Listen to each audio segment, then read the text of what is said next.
महाराष्ट्राचे लाडके सन्माननीय मुख्यमंत्री माननीय देवेंद्रजी फडणवीस यांच्या वाढदिवसाचं तसेच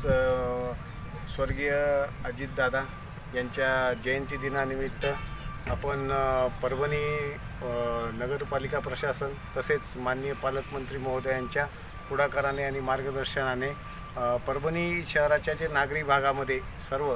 8 नगरपालिका आणि परभणी शहर महानगरपालिका या अंतर्गत आज 55,000 झाडांची वृक्षारोपण करण्यात आले आहे आणि या संकल्पनेला देववन अशी नाव देण्यात आलेले आहे आणि ही एक घनवन वृक्ष लागवड असणार आहे,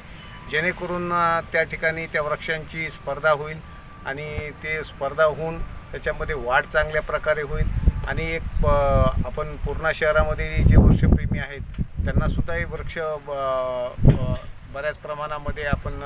पुरवठा केलेला आहे आणि त्या अनुषंगाने पूर्णा शहरातीलही नागरिक ज्या ठिकाणी वृक्ष लागवड करू शकतात त्या ठिकाणी त्यांनी करावं किंवा वृक्ष लागवड केल्यानं या मान्सून याच्यामध्ये आपल्याला निसर्गाचा समतोल राखता येतो आणि पर्यावरणाचा ऱ्हास कमी करता येतो आणि त्याचबरोबर आपल्याला पर्यावरणाचं संरक्षण आणि संवर्धन करून एकंदरीत आपल्याकडे पर्जन्यमानाचं प्रमाण वाढेल या दृष्टीनं आपण प्रयत्न करू शकू। या दृष्टीने एक चांगला उपक्रम आज परभणी नगरपालिका प्रशासन आणि माननीय पालकमंत्री महोदयांच्या पुढाकाराने राबवला गेलेला आहे।